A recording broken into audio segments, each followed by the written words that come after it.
Good afternoon. I'm Victoria Marshall with the latest news from the Washington Watch news desk. Vice President Kamala Harris sat down for an interview with Fox News' Bret Baier last night. Baier pushed Harris on multiple points, including her record under the Biden administration and illegal immigration. Take a look. They say the country is on the wrong track. If it's on the wrong track, that track follows 3.5 years of you being vice president and President Biden being president. That is what they're saying, 79% of them. Why are they saying that? If you're turning the page, you've been in office for 3.5 years.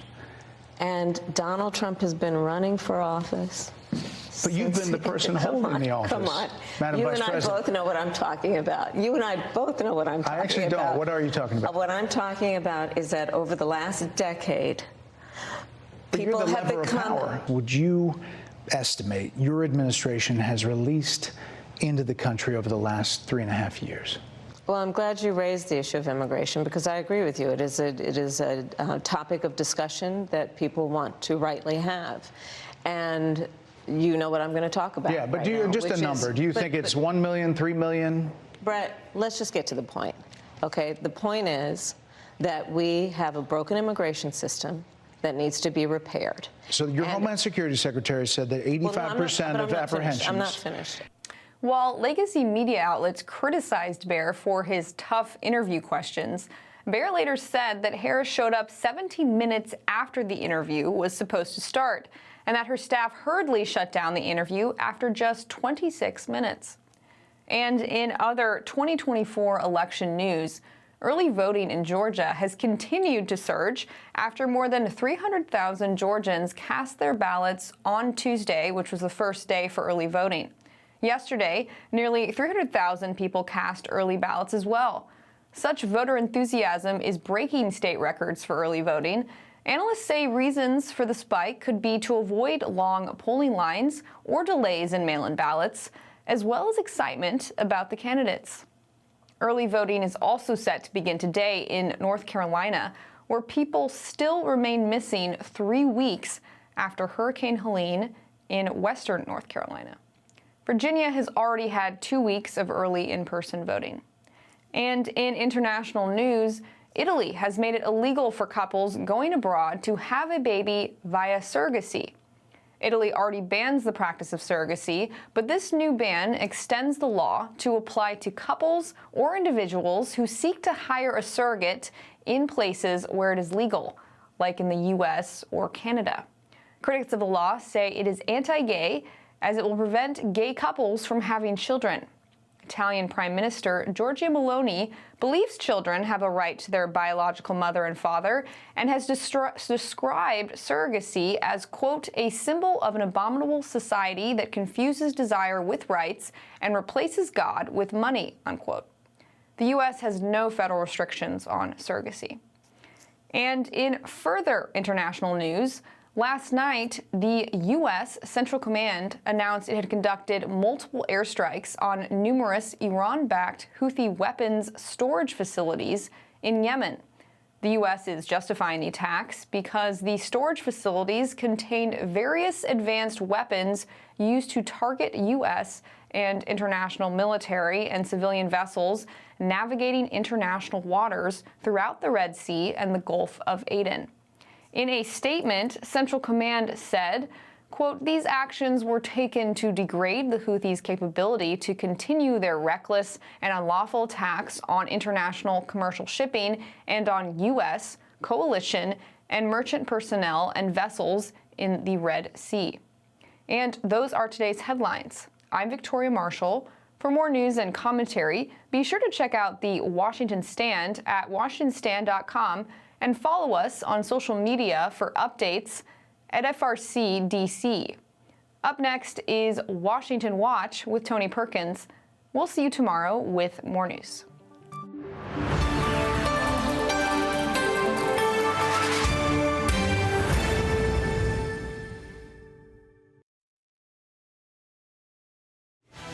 From the heart of our nation's capital in Washington, D.C., bringing compelling interviews, insightful analysis, taking you beyond the headlines and sound bites into conversations with our nation's leaders and newsmakers, all from a biblical worldview. Washington Watch with Tony Perkins starts now. Your campaign slogan is a new way forward, and it's time to turn the page.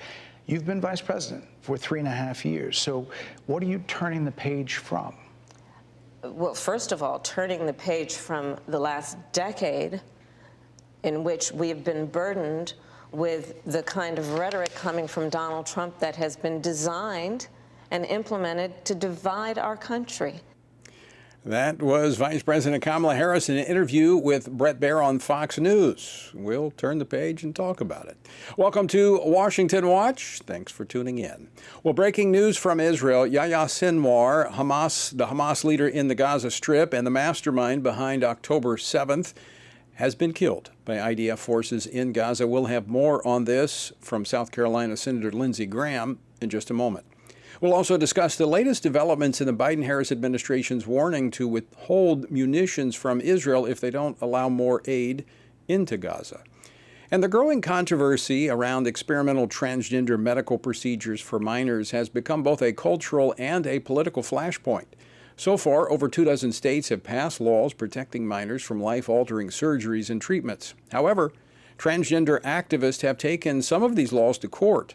And one of the key challenges is now headed to the U.S. Supreme Court. FRC has filed a brief in this case, and I'll be talking with Christopher Mills. He's a principal at Spiro Law and a former clerk to Justice Clarence Thomas, who wrote our brief for us. We'll talk about the arguments in that brief.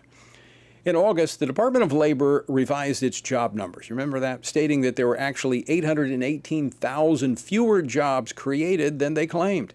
Now, this was long after the confetti was swept up and the headlines heralding the success of the Biden-Harris economic policy were long gone. Well, the same thing has happened again, this time on crime. Originally celebrating a 2.1% drop in crime, the Biden-Harris administration so far has been silent when the revised numbers revealed a historic 4.5% rise in violent crime. Dr. John R. Lott, Jr., founder and president of the Crime Prevention Research Center, will join us with more on the numbers and what they reveal. And as violent crime continues to rise in cities nationwide, people are seeking solutions. Well, in my hometown of Baton Rouge, one man is stepping up to make a difference. Football coach Sid Edwards will join me in studio to share how he's taking action by stepping onto a different field. That's coming up later on this edition of Washington Watch. All right, election season is upon us. Early voting has started in key states across the country. I hope you're prepared. We want to help you cast an informed ballot. So, if you'd like more resources, you can text the word toolkit, that's one word, toolkit, to 67742, and at your fingertips, you'll have everything you need to cast an informed ballot. Again, that's toolkit, one word, to 67742. Earlier today, the Israeli military announced that Hamas leader Yahya Sinwar, the architect of the October 7th terrorist attack, was killed in a firefight in southern Gaza. Now, this came after U.S. warplanes and B-2 stealth bombers yesterday attacked underground weapons facilities in Yemen, striking in areas controlled by the Iranian-backed Houthi terrorist group.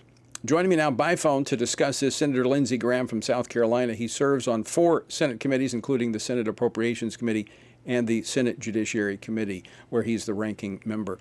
Senator Graham, welcome back to Washington Watch. Thank you, Tony, very much. So let me ask you this. Is this a game changer with the elimination of Sinwar, who was the mastermind behind October 7th and the leader of Hamas in Gaza? Absolutely. It's a game changer. And hats off to our friends in Israel, the political leadership, Bibi in particular. But the IDF, the intelligence agency, is a major accomplishment. It's equivalent to killing bin Laden. It cuts the head of the snake off. Somebody may try to replace him, but Hamas is tremendously diminished. And why does it change the game? When you destroy Hamas militarily and politically, you have an opportunity to do in Gaza what we did in Germany and Japan, rebuild the place from extremists to people that can live in peace with their neighbor. So it does create a possibility for Arabs like Saudi Arabia and the United Arab Emirates to come in and fill the vacuum created by the demise of Hamas, which would be great news for Israel because the UAE and Saudi Arabia are willing to live in peace with Israel. Now, with Sinwar, I understand he had kind of veto power over the negotiations taking place regarding the hostages and a ceasefire. Does this change, kind of rearrange the geopolitical landscape there in the Middle East? It potentially, I think. Now, in Bibi's speech just a moment ago, he was calling on people who have the hostages in custody that you'll get safe passage, you deliver the hostages. The question is, was Sinwar's brother killed? Will he take over? But the biggest loser in all of this is Iran. I've never believed the hostages would be released until there's a real diminishment of the influence of Iran. So with Hezbollah suffering losses of leadership and fighters in Lebanon, and now the killing of Sinwar, I think Iran's ability to use their proxies, Hamas and Hezbollah, has been reduced. So you have an opening not only for the hostage deal, but to implement what I've been working on for a year and a half. As you remember, and you're one of the most well-informed people I know about the Mideast, the Abraham Accords, negotiated by President Trump, where 6 Arab nations recognized Israel, can be built upon. The ultimate Arab country to recognize Israel would be Saudi Arabia. I think the death of Sinwar makes that more likely than ever, and that's a nightmare to Iran for the Arabs to make peace with the Israelis. My hope is to kick Hezbollah out of Lebanon and to kick Iran out of Syria down the road. But I think October 7th was designed to prevent further reconciliation between the Arabs and Israel, building on the Abraham Accords. And so this is a big blow to Iran as well as to Hamas. If that happens, if Saudi Arabia comes into a formalized relationship with Israel, then you have a united Arab front which stands against Iran and what they're trying to do in the Middle East, do you not? Oh, you do, and that's the ultimate change in our lifetimes. You know, the hope has always been for the Arabs to march toward the light away from the darkness. The Abraham Accords were historic. President Trump, with Jared Kushner and others, persuaded 6 Arab nations to not allow the Palestinians to have a veto. And they went ahead and made peace with Israel. You know, the holy sites of Mecca, Medina, and Saudi Arabia is the most influential country in the Muslim world. Right. If you could get MBS, who's inclined to do it, to recognize Israel and have diplomatic ties, then you've effectively ended the Arab-Israeli conflict, which is a nightmare for Iran. And again, I'll go back to October 7th. The intel is clear. One of the main reasons this attack occurred was to stop the march toward normalization between Saudi and Israel. A nightmare for Iran. Let's talk about the Biden-Harris administration and their policy toward both Israel and Iran. Earlier this week, the Biden-Harris administration threatened an arms embargo to our ally Israel if enough, to their satisfaction, humanitarian aid was not flowing into Gaza. Your thoughts on that threat? Well, number one, I think it's ill-timed, ill-conceived, and at every turn, the Biden administration has had one foot out and one foot in when helping Israel. This idea that Israel should not destroy Hamas militarily was stupid. They've been trying to hold Israel back from going into Rafah. They've been restricting weapons like 2,000-pound bombs. And Israel was smart enough and clear enough in their thinking to go into Rafah and destroy Hamas militarily, which they've virtually done. So the idea of withholding weapons at a time of critical momentum is absurd. I hope they revisit that policy, but I promise you there'll be a big pushback in the Congress because we appropriated money for these weapons. So you could have a conflict between the Congress and the Biden administration. And I think today is a game changer. And the best way to help the Palestinian people is to do what we did in Germany and Japan. Destroy the radical elements running those nations, the Nazis and the emperor worshippers in Japan, and over time de-radicalize the population. That's the only way to really help the Palestinians. And I would just add this. They're the most radicalized people on the planet, the Palestinians. They're taught from birth to death to kill the Jews, and that needs to stop. Senator, I want to stay on the foreign policy front, but move to another issue in the Pacific.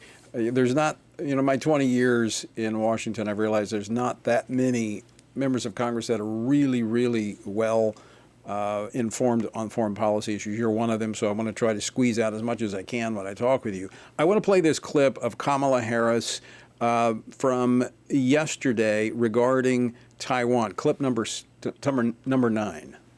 What is your position were there to be an invasion of Taiwan by the Chinese military if you were president at the time? Let me restate the point I've made many times. I believe in the one China policy, and I believe that Taiwan has a right to defend itself. Senator, you can do both? Yeah. So here's the problem.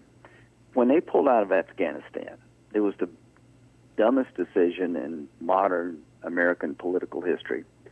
It not only set in motion the comeback of ISIS in Afghanistan, they just arrested a guy last week, an Afghan refugee in America, being recruited by ISIS-K, now housed in Afghanistan, to attack us on Election Day.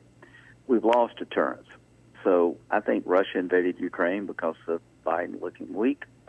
And here's what Trump would do, I believe, if he wins, and I hope he does.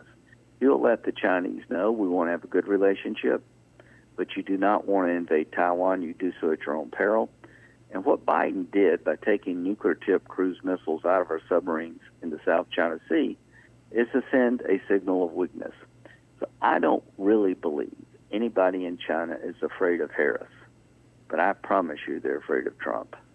And if you want to prevent spreading of war to Asia, elect Trump. Speaking of the vice president, wide-ranging conversation, sometimes combative, that she had with Bret Baier, Fox News, last night. Do you think she won anyone over in that interview? Yeah, that's a good question. Here's what I think. I've always thought the reason she won when Bret did a great job. He's a fair man. He asked good, hard questions. She gave, gibberish answers. How many illegal immigrants have been released into the country on your watch is not an unfair question. She couldn't answer the question because either she didn't know or she's embarrassed about the number. So I don't think she won anybody over. That wasn't the goal. The goal was to go on Fox and be the victim. And they're going to play that interview in the left and throughout the Democratic world to say she went into the lion's den and she stood up. I think that was the goal all along. And the truth of the matter is, if you're having to do that, you're in trouble. If those people need to be persuaded this late, you're in trouble. From an independent voter's point of view, if you watch that interview and you believe she's capable of leading this country, you're making a mistake. I think it just reinforced how ill-prepared she is to be president of the United States. I think it was a disaster for her. Well, I think you're right in terms of especially sidestepping the immigration. I think she didn't want to answer the question because it shows the failure of the Biden-Harris administration. Senator, we're out of time. Always great to talk with you. Thanks so much for taking time to join us on this Thursday. Thank you, Tony, and just thank you for what you've done for Israel, and to all the listeners, keep praying. God bless. All right, we will. Senator Lindsey Graham of South Carolina, and I do want to encourage you to continue to pray. It's far from over, but progress is being made, and continue to pray for Israel and Prime Minister Benjamin Netanyahu. All right, after the break, we're going to talk about a Supreme Court case coming up. Don't go away.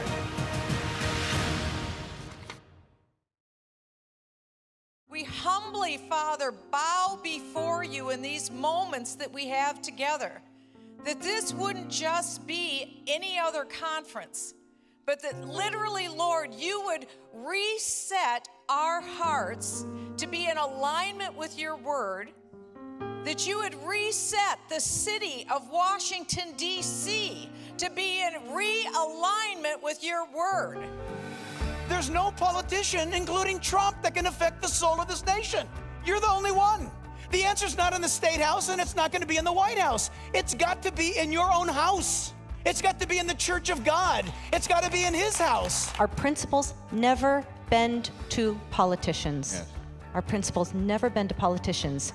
By God's grace, it will be the other way around.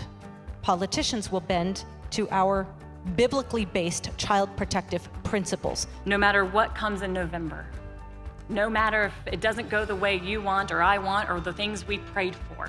Our focus and priorities do not change as Christians. We fight against evil, we stand for truth, we tell people the good news of Jesus Christ, we tell them the truth. So let's not be discouraged, don't lose heart. Don't lose the faith. Stand now strong, because the Lord has given us the great privilege of living in a time when our choices matter, when our lives matter, when our courage matters. So let's stand together and save this great country. God bless the United States of America. There are 40 million self-described evangelical Christians who do not vote in a presidential election. If half of those people who sit in church on their blessed assurance would pray, stand, and vote, we would change every election in this country from the school board all the way to the White House. All it takes, friends, is one generation for us to lose what is valuable, important, and sacred. Every generation has the opportunity to preserve what is right, what is godly, what is good about the United States of America, or to shirk our responsibilities and to watch what happens in just one generation in our country. This may not be an easy task, but we are living in a moment of challenge, but also of great opportunity. And we know, always, that we are not alone, that His Spirit empowers us and protects us, and that He can do the unimaginable. Dobbs, after all, was never supposed to happen.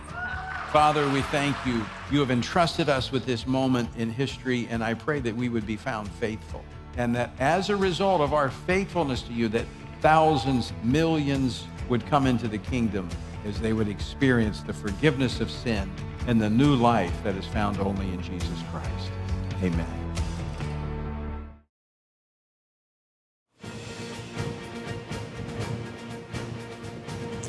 Welcome back to Washington Watch. Good to have you with us on this Thursday. Let me again give you a link to where you can get information so that you can cast an informed ballot. And you can share this with your friends.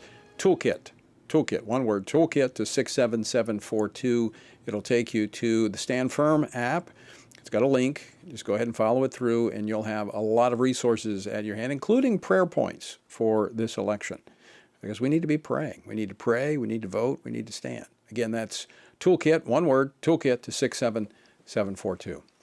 The Biden-Harris administration has been anything but passive in their push for transgender procedures on minors. I mean, this is really, as I've described before, I describe it as demonic. It is. It is confusing these kids. It is leading them down a path of destruction. Well, this term, in this term of the Supreme Court, they're going to consider the Biden-Harris administration's challenge to a Tennessee law that bans these procedures and this mutilation of children. Now, you'll recall we've talked about this many times. We were part of putting together the very first one in Arkansas. Now, over 24 states have these laws. Many of them have been challenged. This one is going all the way to the Supreme Court. Now, accordingly, because we've been invested in this, the Family Research Council filed a brief this week in support of the Tennessee legislation, which highlighted the glaring lack of evidence behind the standards the Biden-Harris administration has cited to support these permanent experimental procedures from the World Professional Association for Transgender Health, or WPATH. Joining me now to discuss this brief is Christopher Mills. He's a principal at Spiro Law and a former clerk for Justice Thomas. He worked with FRC to write and file this brief. Christopher, welcome to Washington Watch. Thanks for having me. So first, kind of give us a timeline. What is a brief? Why are these filed with the court in advance of oral arguments? How does that work? Just explain that for our viewers and listeners. Sure. So before the Supreme Court hears a case, each side gets to file briefs. So the Biden administration filed its brief a few months ago, and then all the outside groups, friends of the court, filed amicus briefs supporting the Biden administration a couple months ago as well. And then just in the last couple of weeks, the state of Tennessee defending their law, and all the friends of the court on Tennessee's side, including the Family Research Council, and many other groups sfiled amicus briefs sort of elaborating and expanding on Tennessee's defense of the law. Now, Christopher, you clerked for Justice Thomas. How does that work? I mean, does this actually play a role in the process? Do the justices and their clerks look at these briefs? Definitely. These briefs are important because the main parties, the Biden administration, the state of Tennessee, only have a limited number of pages and a limited number of words. And especially in cases like this, there's a lot of complicated moving parts. So you've not only got complicated legal arguments about the Constitution, what equal protection means, how that applies in the context of gender issues, and then also all these factual, medical, scientific questions about treatments for gender dysphoria itself. And so there's a lot of room to cover that can't be done just by the parties. All right, so Christopher, walk us through the amicus brief that you worked on for the Family Research Council and filed. Sure. So the cornerstone of the Biden administration's argument in this case is that every major American medical association agrees that minors should be subjected to gender transition, chemical interventions, puberty blockers, cross-sex hormones, and then, you know, though they don't like to talk about this, surgeries to transition their gender. So the emphasis is on the consensus of American medical groups, and the brief we filed says, well, let's take a closer look at that consensus. Why does that consensus depart from what the rest of the world is doing? You know, the United Kingdom just did a massive review and stopped puberty blockers for minors because the evidence just wasn't there. Scotland just stopped puberty blockers and cross-sex hormones because the evidence wasn't there. But the American medical groups have done totally the opposite. They've said, you know, we don't really care what the evidence is. And so our brief tries to expose that. You know, early on in that early Arkansas case you talked about, the American medical groups, WPATH, the AAP, the AMA came in and said there's a robust body of empirical evidence supporting these interventions in kids. And that's just not true. And we called them out on it, and they deleted it from their brief. And they didn't say that to the Supreme Court. Now they basically say, trust us, we're the experts. And we go through both historical examples of why it might not be a good idea to trust anything that, quote, medical experts have to say, whether you want to look at eugenics or smoking or opioids. And then we go through the specific studies in this area and expose how weak it is. And it's not surprising. I mean, these are very new interventions, and they're really dangerous. Puberty blockers and cross-sex hormones will, for many children, lead to permanent sterility, permanent changes in their body, and we're asking kids at ages 9, 10, and 11 to make these life-altering decisions, even while at the same time the AAP says that kids that age shouldn't be able to consent to a tattoo. And Right. so I think the ideological capture of the American medical groups is really what our brief tries to focus on. When they speak on this issue, it is not based on evidence, it is based on ideology. And it's been revealed that WPATH guidelines were crafted not to promote the health of their patients, but to ensure reliable insurance coverage and defend that windfall in cash flow from legal challenges, did it not? That's exactly right. And repeatedly, those internal emails have showed that WPATH was not focused on the evidence. Their own scientific reviews from Johns Hopkins said, hey, we're really not finding much good evidence to go on here. But things like, are we going to be able to characterize this as medically necessary so that we can get insurance coverage? Can we give cover to physicians who are already doing these treatments so they don't get sued for malpractice? And, how can we write these standards so that we can win cases like the one before the Supreme Court? So in other words, they were thinking about practically everything except the scientific evidence. And who gets harmed from that is kids. Yeah, what happened kids to the Hippocratic? Who are mentally vulnerable. Yeah. What happened to the Hippocratic Oath? I guess it kind of went out the window. Christopher Mills, I want to thank you for joining us. Thank you for working on that brief and getting that before the court for us. Of course. Good to be with you.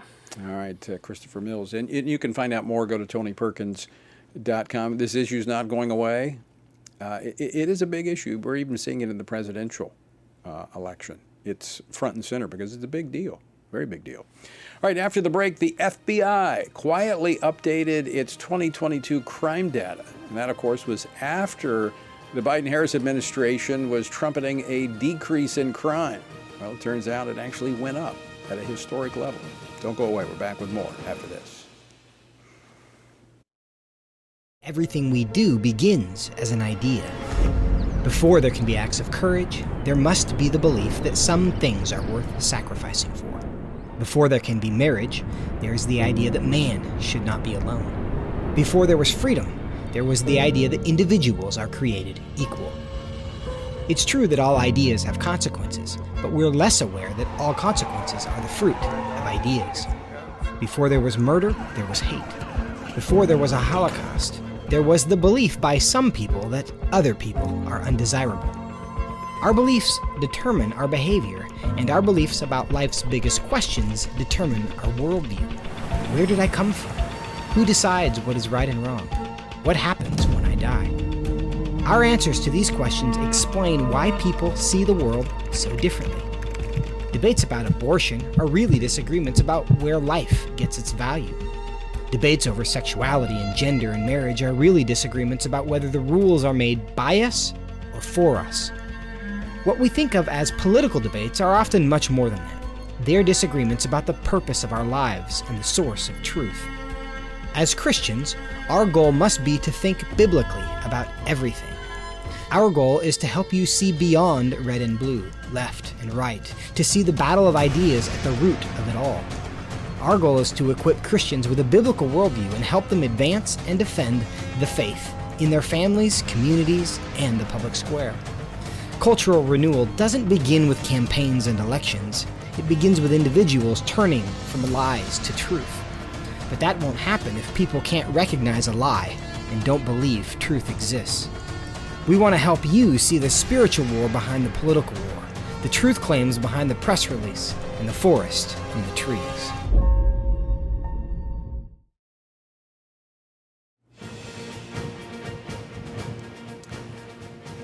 Welcome back to Washington Watch. Good to have you with us. Be sure and utilize our toolkit, our election toolkit. It'll give you everything you need at your fingertips to cast an informed ballot, and it's something you can share with family and friends. Just text the word toolkit to 67742. That's toolkit to 67742. That's one word. All right, throughout the year, the legacy media has run cover for Democrats' election prospects by claiming that crime is trending down after a historic surge continued following the summer of 2020 riots. Now, we saw that play out just last month in the presidential debate between former President Trump and Vice President Kamala Harris. Despite their fraudulent statements that they made, crime in this country is through the roof. And we have a new form of crime. It's called migrant crime. And it's happening at levels that nobody thought possible. President Trump, as you know, the FBI says overall violent crime is actually coming down in this country. But Excuse me, the FBI they were defrauding statements. They didn't include the worst cities. They didn't include the cities with the worst crime. It was a fraud. Just like their number of 818,000 jobs that they said they created turned out to be a fraud. Well, guess what? This week, the FBI quietly updated its 2022 crime data to show an increase in violent crimes. Violent crime actually did not drop, as they claimed, by 2.1%. Actually, it rose by an additional 4.5%. Now that, according to the experts, is a historic rise in terms of an adjustment. Never before has there been that significant of adjustment in the numbers. Is it a problem with doing the math or telling the truth? Joining me now to discuss this, Dr. John Lott, president of the Crime Prevention Research Center. During the Trump administration, he served as the senior advisor for research and statistics in the Office of Justice Programs and then the Office of Legal Policy in the U.S. Department of Justice. John, welcome back to Washington Watch. Oh, thanks for having me on. So there's a consistent White House legacy media narrative that the Biden-Harris administration has lowered crime. They ran with some numbers, now adjusted those numbers, but really aren't telling anybody about what appears to be quite a significant adjustment in the numbers. Right. I mean, these numbers came out last month in September. Unfortunately, if you read the press release, there was no mention of the change for 2022. If you read the report itself, there was just a footnote that vaguely indicated that there had been an update to the 2022 numbers, but no explanation about the size of the change, or even if it was a change in direction, or why the change was made. But the important thing is that there are two types of numbers for crime. There's crimes reported to police, and that's what the FBI measures. And then there's total crimes, and that's what the Bureau of Justice Statistics measures. And if my guess is most people care about anything, they care about total crimes, not just what gets reported to police. And during the Biden administration, another report came out last month from the Bureau of Justice Statistics showing that total violent crime, rape, robbery, and aggravated assault had increased by 55% during the Biden administration, after falling by 15% under Trump. And that's historically the largest 3-year change that we've had since the Bureau of Justice Statistics started collecting data on that. The media, though, has wanted to focus solely on the FBI data. They keep on calling it crime data when it should just be referred to as reported crimes. And the reason why I think that they've wanted to focus only on that and give no coverage in the mainstream media to the Bureau of Justice Statistics report that came out last month is that it fits their narrative that it was falling. The irony is that for the last year, they've been using the 2022 data, which showed a 2.1% drop. And now it's clear that the FBI numbers showed an increase, but you're not seeing anybody going back and saying, oops, all those news stories that we've been having there were wrong. But John, even with the media carrying that false narrative, it didn't appear that the American people were buying it, because they've seen that increase in crime that you made reference to that's historic. Well, I think, you look at surveys. In March this year, Gallup did a survey on what issues were most important to people in the election. Crime and violence was number 2. Obviously, that also fits in with the immigration issue that's there. But beyond that, you have surveys from Gallup to Rasmussen that show that large majorities of Americans believe that violent crime has been increasing. But look, if you live in many urban areas in the United States, whether it be Los Angeles or Chicago or DC or New York, you go to a CVS or Walgreens and you see almost everything's behind plexiglass now. If you want to go and buy something, a sales clerk has to come over, unlock it, and then stand next to you while you read the different ingredients on the packages, trying to decide what it is you want to go and buy. People know that that wasn't the case a few years ago. In many parts of this country, if you call up 911, they'll ask you if the criminal is there committing the crime. And if the criminal's already left, what they'll tell you is, well, you can come down to the police station and wait in line, and we'll then fill out a police report. You make it more difficult, more time consuming for people to go and file police reports, and fewer people are going to do so. And it's one of many reasons why referencing the FBI reported crime data is not going to give you a very accurate measure of what's happening with total crime. Yeah, makes perfect sense. John, we're out of time, but I appreciate you joining us and providing greater insight into these numbers. Always good to see you. Well, thank you. People can find more at our website at crimeresearch.org, crimeresearch.org. All right, we'll tell people to check that out. Be sure and check it out. They've been using these numbers, playing with it. Well, speaking of crime, we're going to talk about it next with a high school football coach whose team was impacted by crime, and he's doing something about it. Jesus said in John 15, "These things I've spoken to you, that my joy may remain in you, and that your joy may be full." In 2024, in these divided and uncertain times, how can this be possible? By abiding in Him through His Word. At Family Research Council, we want to help you do that, which is the reason for the Stand on the Word Bible reading plan. In just 10 to 15 minutes each day, you will have read the entire Bible in just 2 years. But more importantly, you will be abiding in Him daily. Find our Bible reading plan at frc.org/Bible. And join Tony Perkins each weekday for a 10-minute devotional inspired by the daily reading and designed to encourage you on this journey through the Bible. Listen on Apple Podcasts, Spotify, and YouTube. And remember, the grass withers and the flower fades, but the word of our God will stand forever.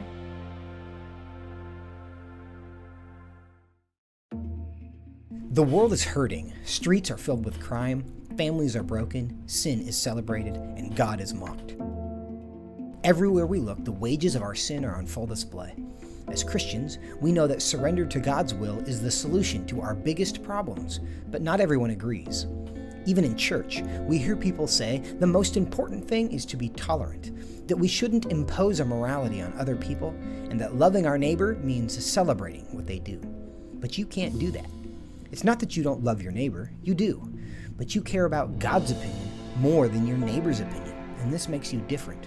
In fact, sometimes it makes you feel alone, like you're the only one. But there is good news. You are not alone, not even close. Research has found that there are 59 million American adults who are a lot like you. There are millions of people around the country who are born again, deeply committed to practicing their faith, and believe the Bible is the reliable Word of God. But that's not all. They're also engaged in our government. They're voters. They're more likely to be involved in their community, and they're making a difference in elections. The problem is that a lot of them feel alone too. We want to change that. FRC wants to connect these 59 million Americans to speak the truth together, no matter the cost. If you want to learn more about this group and what it means to be a spiritually active, governance-engaged conservative, or if you want to find out if you are one of these SageCons yourself, go to frc.org/SageCon and take the quiz to find out. The world is hurting, and we have the solution. We can't do it alone, but we can do it if we work together. That's what we're working toward every day. Join us. Go to frc.org/SAGECON, SageCon, to learn more. That's SAGECON, SageCon, to learn more.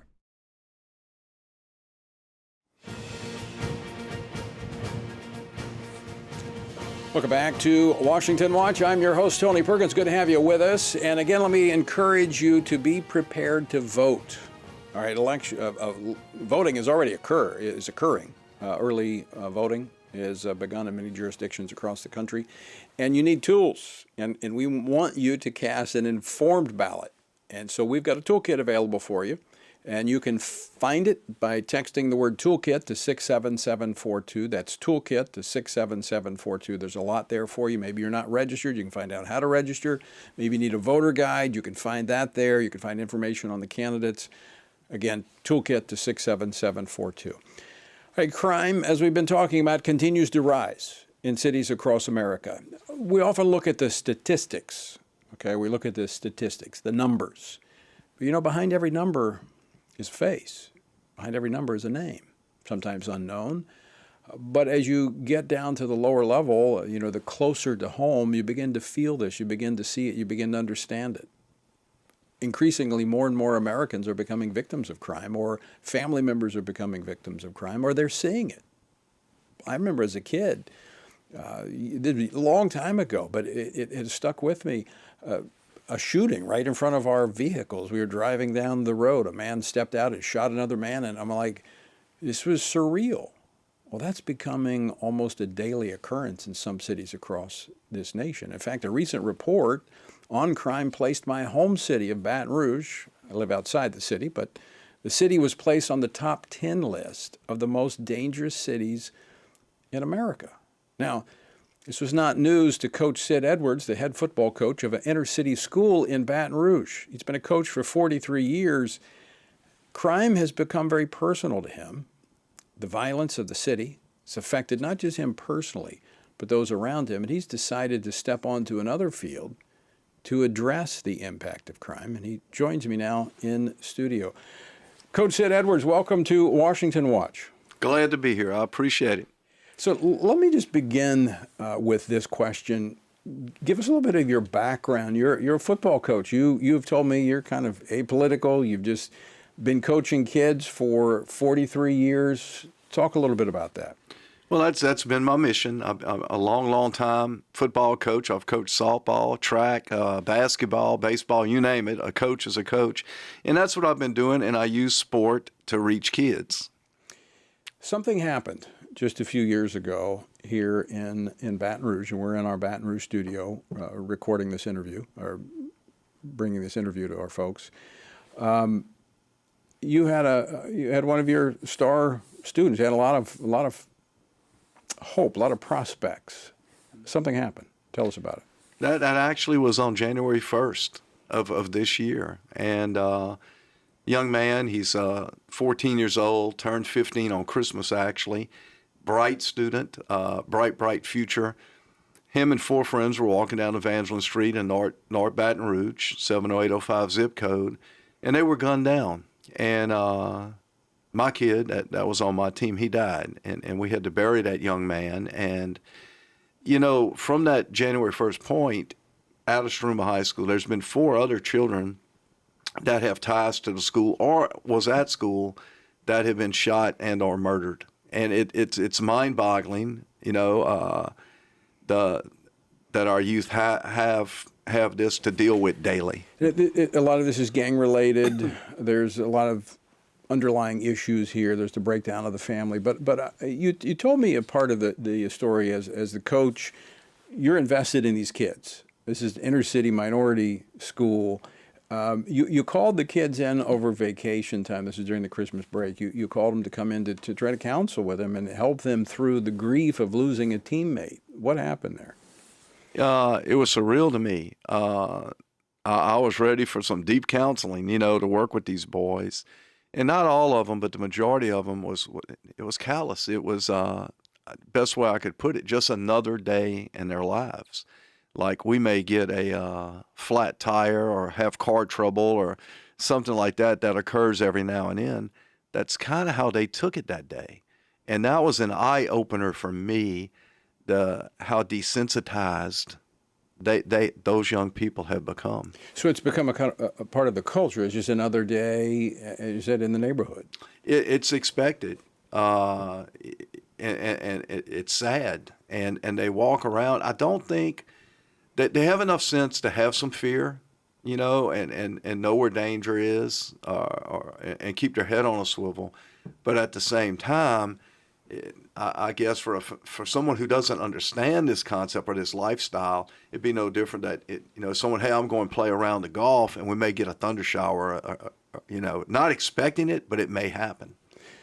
So, Coach, what does this do for young people in terms of their vision of the future and their hope and what they focus on? If this is just a way of life where you may be walking down the street and randomly shot and killed by a drive-by shooting, I mean, how does that impact your view of the world? Well, it absolutely not much hope. And I think, I mean, we have a lot of bright kids on that side of town that could have bright futures. But when you live in, if you don't know, they're almost to the point of, hey, there may not be no tomorrow. Well, then how do you live? They're victims of trauma.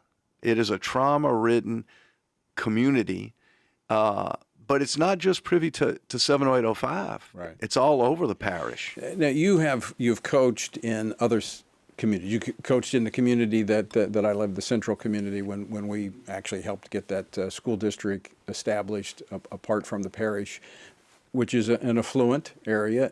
Right. Where you're at now is not.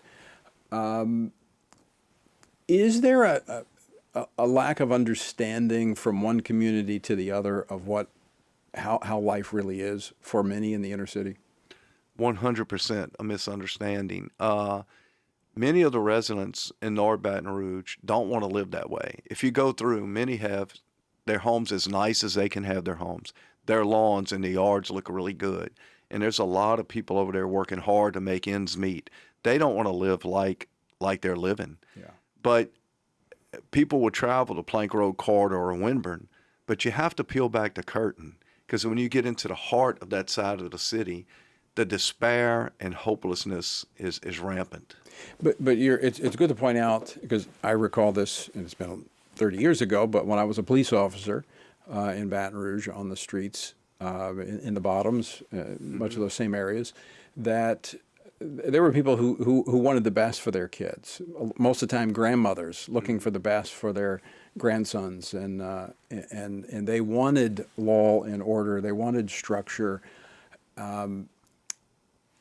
that's not the stereotypical view of an inner city community is inaccurate. Not everybody there wants to be in the midst of chaos and crime.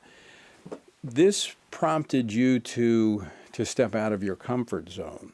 And I'm looking at this from a standpoint of, not just Baton Rouge. I obviously have a vested interest in there. I live in that community. But this is indicative of communities across this nation. I mean, crime is a national epidemic at levels of violence we see.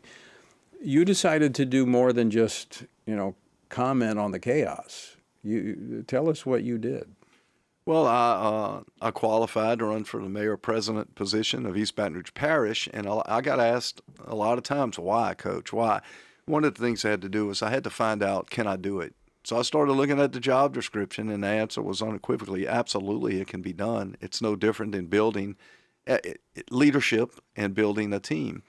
And at the same time, people got to ask me, why wouldn't you step up, maybe start with the Metro Council? And I'm a head coach. And I think I've been an assistant coach 1 year during my whole career.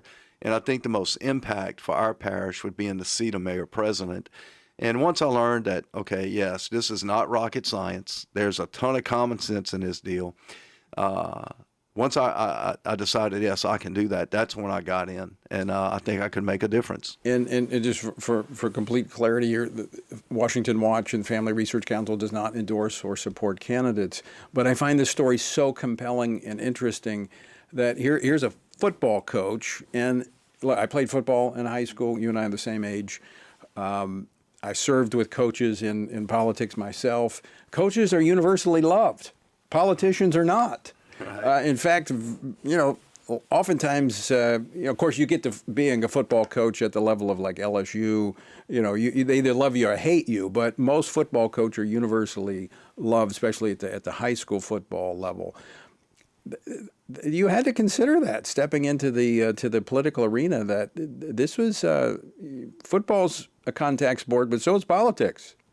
I'm learning extremely quick. I saw like on TV and past campaigns, the mudslinging, and all that type stuff. And now I'm victim to it. I'm learning. I'm trying to take the high road for sure. And I think when you see that, when politicians fight like that or mudsling, it's because they feel they have to become the mayor or president, or they have to become the president, or they have to become a senator. What sets me apart, I don't have to be the mayor or president. I want to be, and I know I could do a good job, and I know I could help save this parish, but I don't have to be. I think a lot of people in public office, it's the idea they have to be. Yeah. And that's kind of where I'm a little different. Coach, let's talk about, again, I want to broaden this out. I don't think Baton Rouge is unique in the sense of the crime and the breakdown of the family and all of the pathologies that we're dealing with. But a lot of people see the problems, but they don't do anything about it. What would you say to others who are in cities across this nation that see the breakdown of society? What should they do? How should they respond? I mean, other than just, we don't need any more commentators. We don't need any more critics. We actually need people on the field to make a difference. Well, what would you say?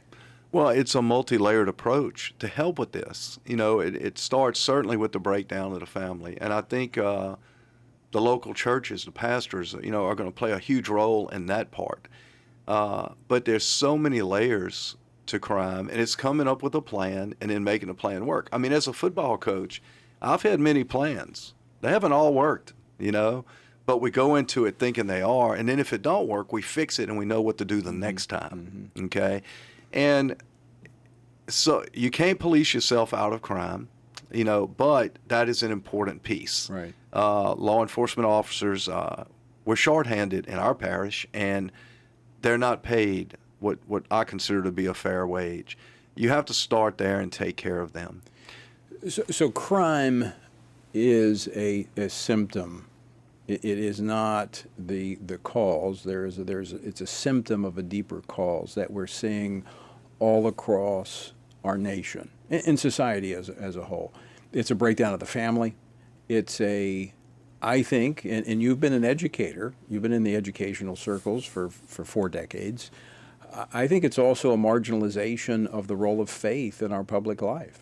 I think, when it's shocking, as Louisiana in this last legislative session approved a measure that would allow for the 10 Commandments to be posted in the schools, that's drawn lawsuits. And you and I graduated from high school, you could still have the 10 Commandments. Actually, it was around that time was when the court ruled that they couldn't be there.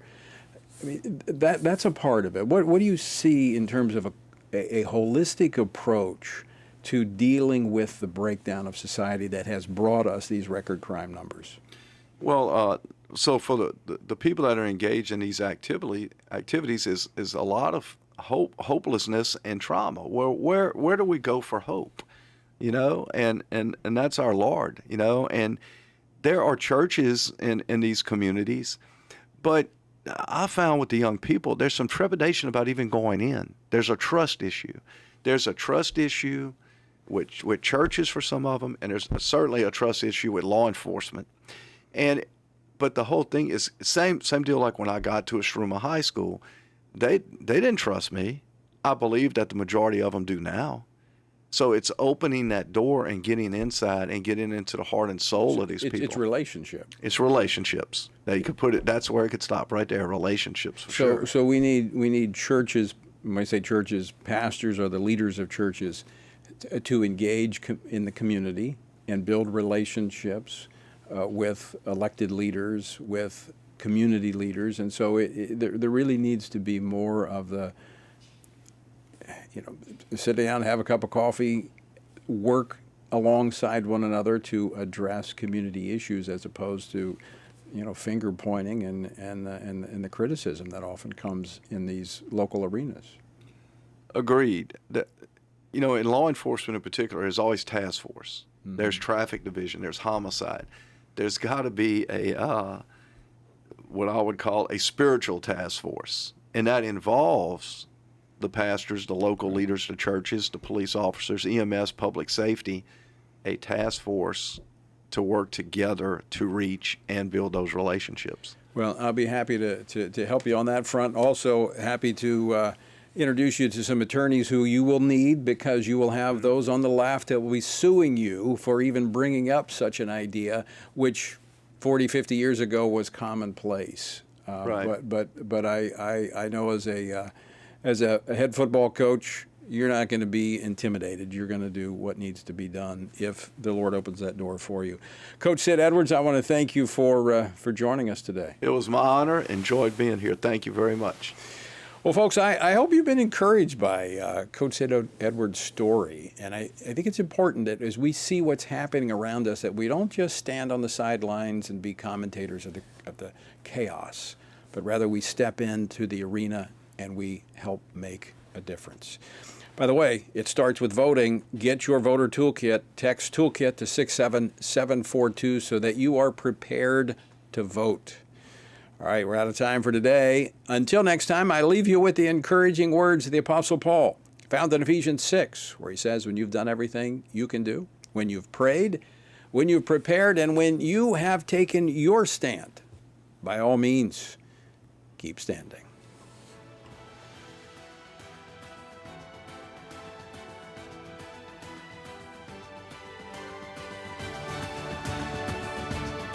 Washington Watch with Tony Perkins is brought to you by Family Research Council and is entirely listener-supported.